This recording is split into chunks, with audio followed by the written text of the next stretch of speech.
Olá, sou Pedro Benevides, iluminador, professor da Escola de Teatro da UFBA e responsável por compartilhar conteúdos pertinentes ao componente curricular Fundamentos da Iluminação. Nesse vídeo, tratarei de algumas nomenclaturas e articulação de conteúdos que envolvem a participação dos artistas cênicos, sejam eles da direção, da cenografia, da interpretação, com o trabalho do iluminador. Sabemos que a cena pode ser disposta de maneiras distintas para o público. A mais frequente é a relação frontal. Não só a escolha do diretor e dos cenógrafos. As arquiteturas dos teatros privilegiaram essa disposição desde o início do século XX. Devo considerar que vocês já tiveram aulas de cenografia em semestres anteriores, e os conhecimentos obtidos servem para o nosso conteúdo.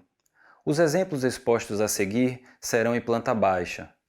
Essa representação permite ler tanto a disposição da cenografia no palco, quanto a distribuição das fontes de luz nos suportes cênicos.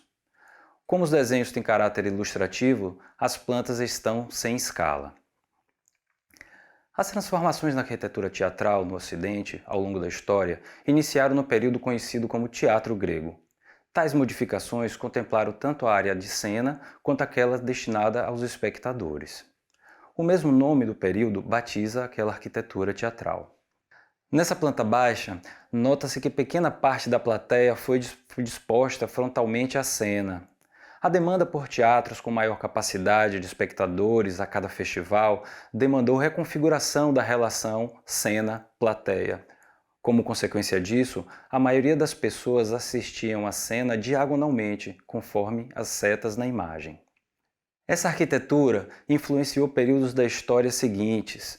O teatro romano é um desses casos e foi responsável pelas configurações de arena e semi-arena. Os registros históricos, sobretudo pinturas em vasos, sinalizam a existência de palcos provisórios também em praças públicas. Tal prática se manteve no período conhecido como Idade Média. Destaca-se também nesse período o uso dos palcos itinerantes sobre carruagens. A Idade Média é a porta de entrada da luz artificial na cena quando as representações passaram a acontecer no interior das igrejas. Ironia é considerar aquele período como das trevas. Outras configurações também foram propostas em regiões mais distantes e separadas pelo mar. No teatro elisabetano, por volta de 1500 d.C., a disposição da plateia se aproxima do teatro grego, com posicionamentos de muitos espectadores nas laterais do palco. Porém, eles usaram galerias em níveis para favorecer condições privilegiadas de visibilidade da cena. Aproximadamente no mesmo período, na Itália, a arquitetura teatral ganha cobertura permanente. A partir de então, a luz gerada pela combustão passaria a ser imprescindível na cena, assim como os intérpretes. Por fim, o palco italiano no século XIX sintetiza os conhecimentos desenvolvidos e desejos de criação visual ao longo dos séculos, com a aplicação precisa da cenografia e da iluminação. Já a implantação da eletricidade para iluminar o palco permitiu o ângulo de luz frontal, sugerido até então pelos lustres acima dos espectadores. No que se refere à arquitetura, o palco italiano determinou uma prática teatral no século XX, estabelecendo o uso regular da disposição frontal da cena com a plateia. Esse mesmo século protagonizou experimentos em outras disposições entre cena e espectadores, dentro e fora do edifício teatral. Todas essas tinham o mesmo propósito, a construção visual da cena.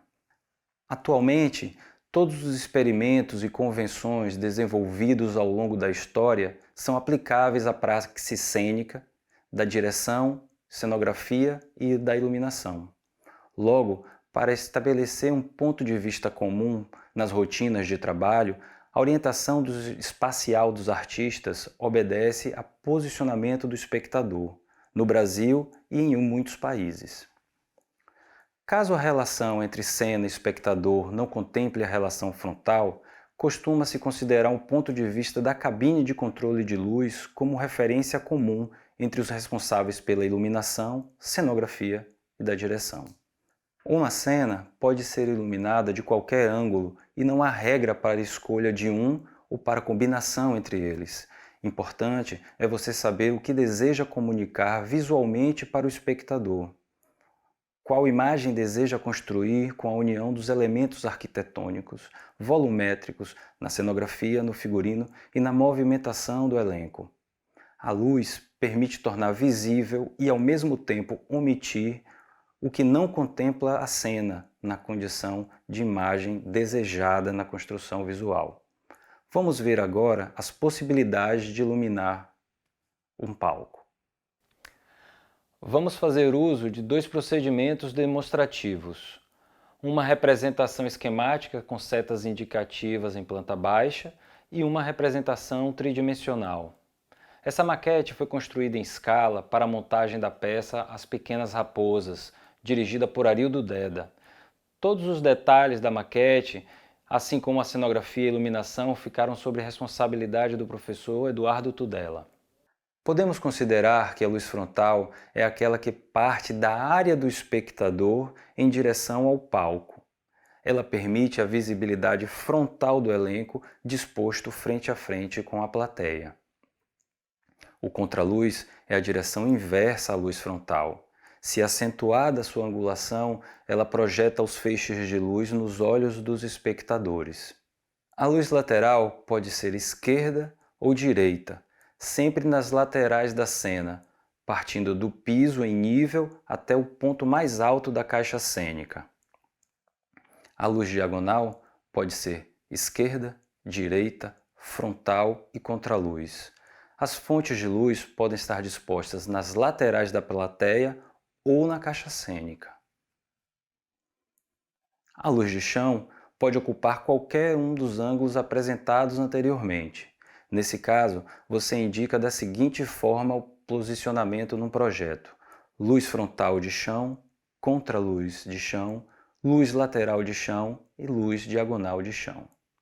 A luz de pino ou zenital é posicionada dentro da área de cena, sobre o elenco, e é direcionada para o piso, sem nenhuma inclinação orbital da sua fonte de luz.